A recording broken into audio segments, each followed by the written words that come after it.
یو رکعت هغه کړو، دویم رکعت عبدالرحمن بن عوف مخکې شو، خلکو ته امامتي پوره کړه او هغه خلکو ویوړو کور ته. چې کله هوش کې راغی نو دا تپوس یې وکړي خلکو د مانځه سي چل کړی، امیر المؤمنین و خلکو مونځ پوره کړی، ستاسو هغه پاتې دی. هغه یو رکعت هغه په هغه وخت کې کړی چې کله کلمې د هغه سورې وي او د هغې نه وینه روانه او په داسې حال کې چې بېهوشه کېدو به هغه یو رکعت پوره کړی. او بیا په هغه ټیم کې دا وی د هغه انسان هېڅ برخه په اسلام کې نشته چې څوک مونځ نه کوي.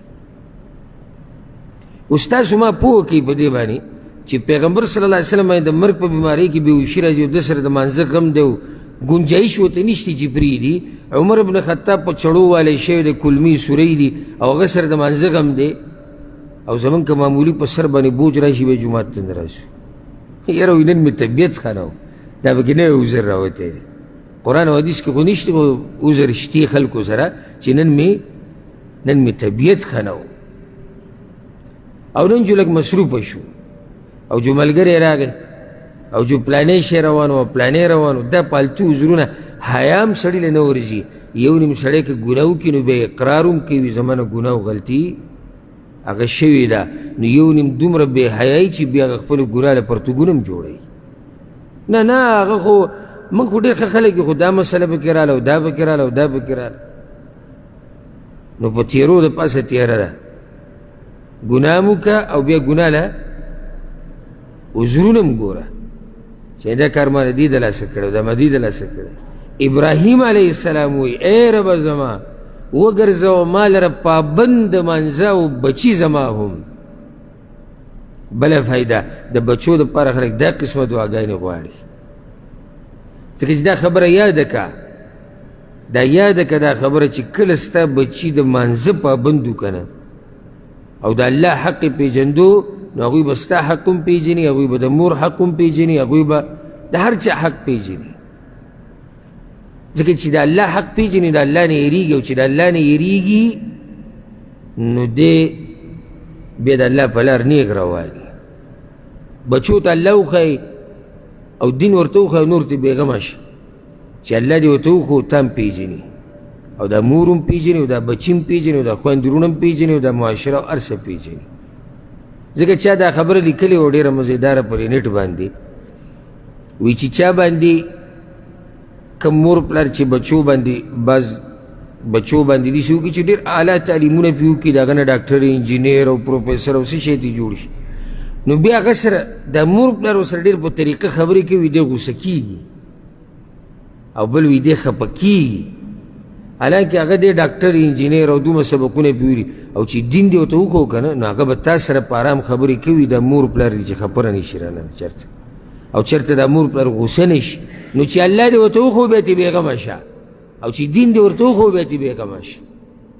که چې دین دې ورته وښو نو دین به ورته هر څه وښایي، چې دین ورته تا ور وښو نو دین به هغه ته هر څه وښایي. او چې دین دې ورته نه وي ښوولی که نه او الله دې ورته نه وي ښوولی، والله که سړیتوب په ده کې راشي الا دا که یو سړي باندې الله رحم وکړي داسې شوي دي خو هغه نادرا دي لږ دي چې مور پلار ورته نه دی ښوولی او هغه خپل یو الله ورله توفیق ورکړی دی الله ورته نیغه لاره ښوولی، خو هغه لږ دي. نور چې کور کې تربیت برابر ونه شي نو دی اکثر چې دی په ګډو وډو سري. د بچو دپاره به دا دعاګانې غواړي چې الله زما بچي د مانځه پابند وګرځوه.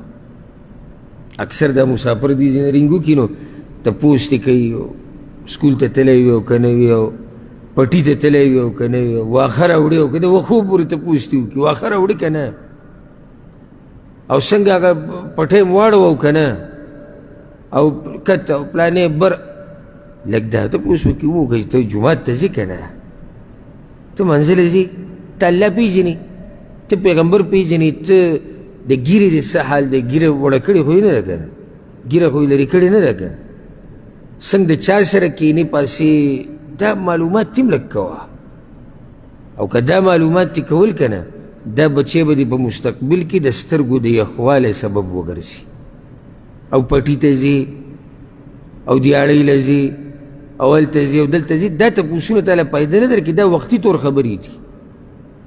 وختي تور کوي 100 روپۍ دې راوړي ته به ته خوشحاله یې او که دا روپۍ بندې شو نو بیا دې څه بیا ته خفه یې ځکه چې هغه ټوله قصه د دنیا روانه وه.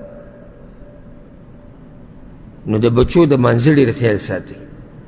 راولئ یې ځان سره کم ملګرو سره چې بچي دي کلیو کې علاقو کې هغوی ته دا نصیحت دی. دلته که چا سره خپل بچیان سره د وړوکوالي نه په جوماتونو کې عادت کوئ. د وړوکوالي نه جومات ته راولئ، منزل یې راولئ. پرېږده چې دی وګوري دا خلک چې سړي په کوم ځای کې مونځ کوي او سړي څنګه مونځ کوي. نو مونځ کوي نه او که کوي نو ورته وایي د مور سره یې کوه. هغه بیا ټول عمر له جومات نه پټېږي. لکه ډېر پکې داسې شتي موږ که ډېرې شتي جومات ته نه راځي. نو هغو ته وړوکوالي کې هم دا ویلی شوي دي چې ته د چا سره مونځ کوه؟ مور سره دې مونځ کوه. نو هغه اکثر کور کې کړی بیا په هغه باندې عادت شوی.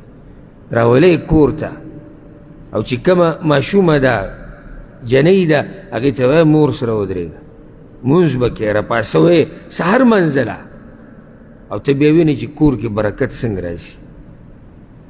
ځینې د عربو دا ماشومان وینم که نه سهار منځه کې او په دې لاره را رواني زه یې وینم داسې ټالۍ وهي غریب او راپاڅولی یې رالېږلی. دا مور پلار هغه مور پلار دي چې په دې بچو باندې خفه کېږي چې دی په وړوکوالي کې سهار منځه ته راپاسي او ټالۍ وهي را روان دی او اکثر پکې دلته منځه کې چې دی جټکه مټکه وهي ویده پروت وي. سوچ وکړه چې دا ماشوم به په روان وخت کې څومره کامیابېږي. او ځکه امام احمد بن حنبل رحمه الله وایي امام دی ګوره الله ته هسې امام نه دی جوړ کړی.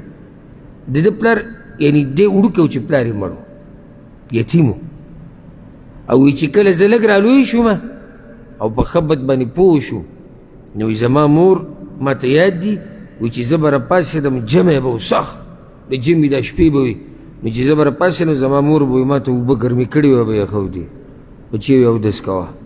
په هغې به ما اودس وکړو جومات لرې و تیاره وه بیا هغه وخت کې نو زه به یې ځان سره جومات ته بوتلمه جومات ته به راسره دا مور تله او بیا به راته ولاړه وه چې کله ما مونځ ختم کړو راوبوتم نو بیا به یې لاس نه ونیو بیا به یې کور ته راوستم. چې دا حال و نو ځکه ته الله امام جوړ کړو. وړوکی ماشوم په جمعې کې راپاڅوه او بیا یې جومات ته بوزه او زنانه او بیا ورته د جومات ته بهر انتظار کوو چې مونځ ختم کړي بیا یې کور ته راوله. تربیت دې ته وایي. او موږ دا 13 کالو سړي ته چې لاس ترې نه چاپېره کېږي د سټ نه هغه ته د مانځري شوی دا غریب ستړی دی او غریب او وایي نن یې هسې هم د سکول چوټي ده دې ته وګوره نن هسې هم د سکول چوټي او نن یې د کار هم چوټي ده وایي. یعنې موږ که مونځ کوو نو او که کوو نو کله یې کوو چې کله سکول ته ځو او یا مزدورۍ له ځو. که مزدوري نه وه سکول نه و بیا نو دا خو د الله دپاره هم نه شو. که د الله دپاره وي بیا خو سړی په هر ټایم کې کوي.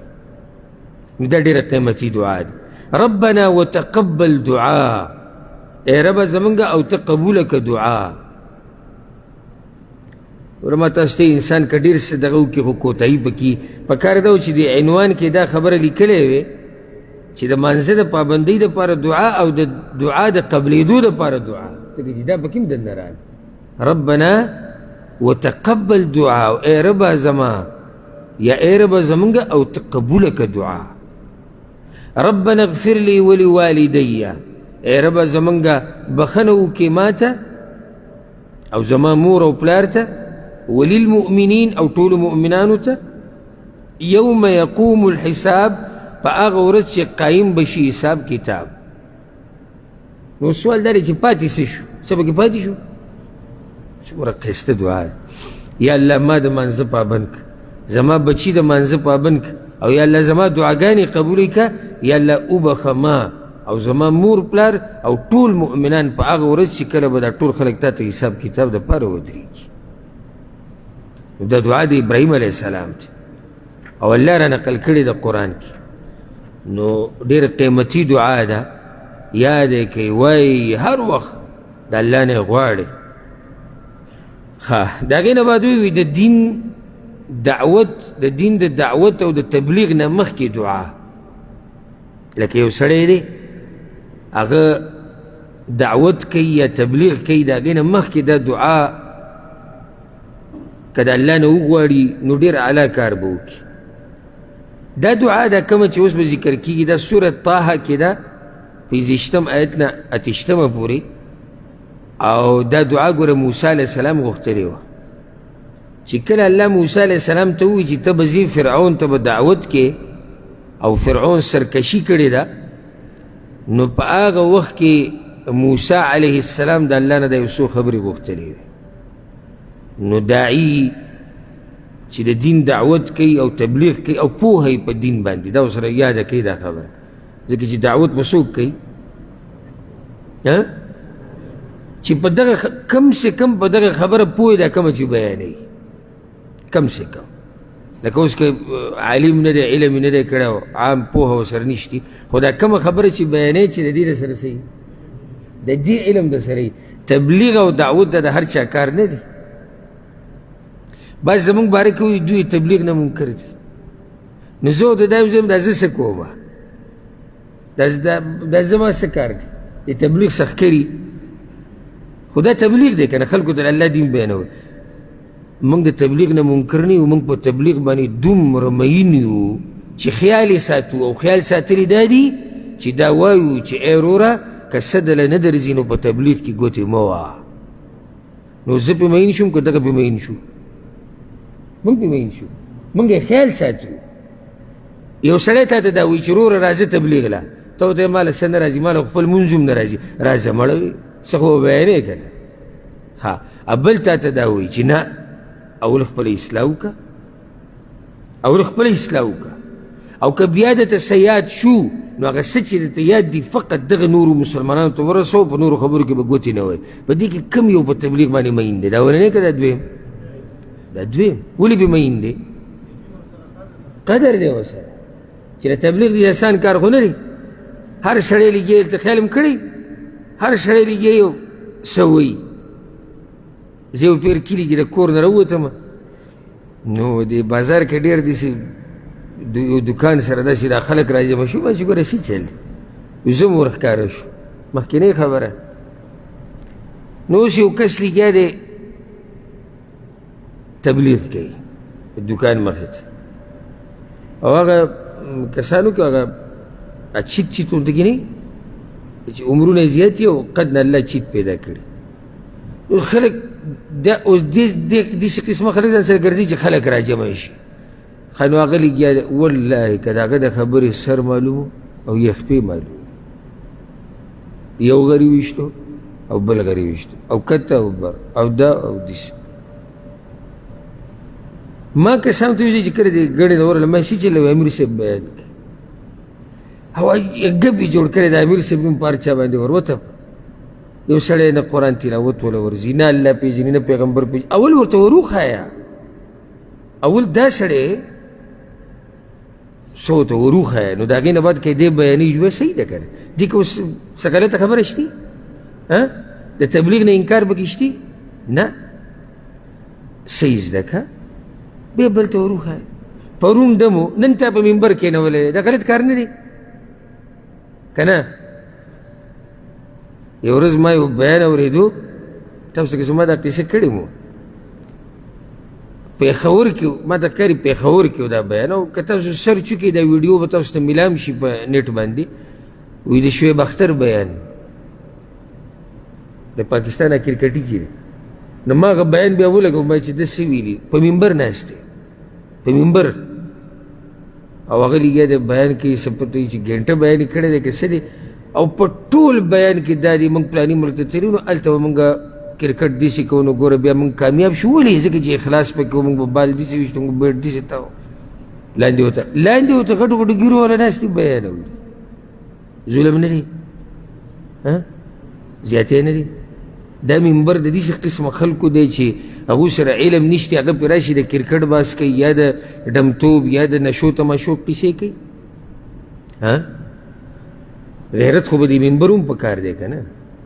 دا د پیغمبر د وارثانو منبر دی. مونږ خو دا پرېږده، هغه غریب خو هله خو هېڅ نه ورته خو صرف د کرکټ قصې کولې. په دې منبر چې داسې مولا کیني، مولا چې ګډې وډې وایي که نه، موږ په دې هم خفه کېږو، موږ له په دې هم غیرت راځي چې داسې مولیان نه دي په کار په دې منبرونو باندې چې خلکو ته ګډې وډې بیانوي. مولا وایم پاتې له عامې. نو دا دعوت او تبلیغ وی کا